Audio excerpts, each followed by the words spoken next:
Le PSG qui prend une option sur les quarts de finale de la C1 après une belle soufflante de Luis Enrique.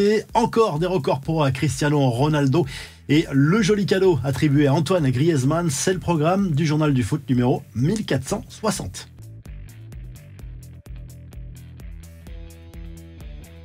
Première étape réussie pour les Parisiens en huitième de finale aller de la Ligue des Champions. Le PSG s'est imposé 2-0 mercredi soir face à la Real Sociedad au Parc des Princes avec un but signé par Kylian Mbappé pour l'ouverture du score. C'est Bradley Barcola qui a doublé la mise après un exploit individuel. Il s'est passé des choses à la mi-temps dans cette rencontre parce qu'il y a eu deux PSG en première période, beaucoup plus brouillons, voire dominés par moments par la Real Sociedad, et au retour des vestiaires, le PSG a été beaucoup plus entreprenant, ça a payé très rapidement dans cette rencontre. Il y a eu un gros coup de gueule à la pause de Luis Enrique selon certains témoignages. Il y a eu aussi un réajustement tactique pour Vitinha qui a touché beaucoup plus de ballons en seconde période. Ça a eu une énorme influence en termes de possession pour les Parisiens. À la récupération également, Ousmane Dembélé a lui aussi été très bon dans cette rencontre. Le match retour est prévu le 5 mars en Espagne cette fois. La Ligue Europa avec 4 clubs français engagés ce jeudi soir en 16e de finale aller.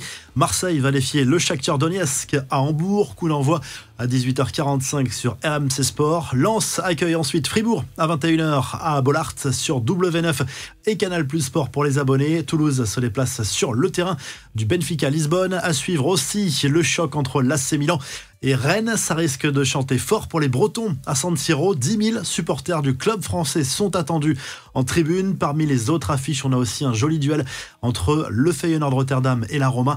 Il y a aussi les 16e de finale de la Conference League. Match aller, pas de club français puisque Lille est déjà qualifié pour les 8e. Mais on a quelques belles affiches, notamment Olympiakos, Ferencváros, Betis Séville, Dynamo Zagreb ou encore Ajax Bodo Glimt. Les infos en bref, éternel Cristiano Ronaldo qui s'est offert 2 nouveaux records, buteur lors de la rencontre de Ligue des Champions asiatiques entre Al Nassr et Al Fayha. L'attaquant portugais a ouvert son compteur en 2024, ce qui lui permet de poursuivre une incroyable série en termes de longévité. Tout simplement, il a marqué tous les ans depuis 2022. CR7 qui disputait au passage son 1000e match chez les pros. Une carrière gâchée, la justice néerlandaise a condamné Quincy Promes à 6 ans de prison pour sa participation à un trafic de cocaïne. Le footballeur actuellement sous contrat en Russie va faire appel de la décision. Ce joli cadeau attribué à Antoine Griezmann, meilleur buteur de l'histoire de l'Atlético Madrid depuis le 10 janvier dernier. Le Français a été honoré d'une bague par son club, une bague gravée avec son numéro 7 et donnée par son coéquipier Memphis Depay. Pour Griezmann, fan de sport US, il s'agit d'un joli clin d'œil façon NBA.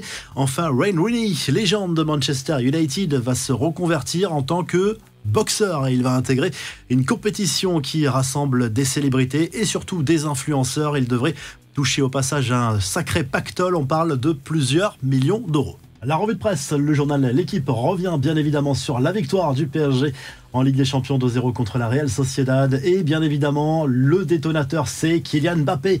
Comme souvent pour le club parisien, c'est lui qui a débloqué une situation qui était compliquée pour le PSG. Ensuite, ça a été beaucoup plus fluide pour les joueurs de Luis Enrique en seconde période.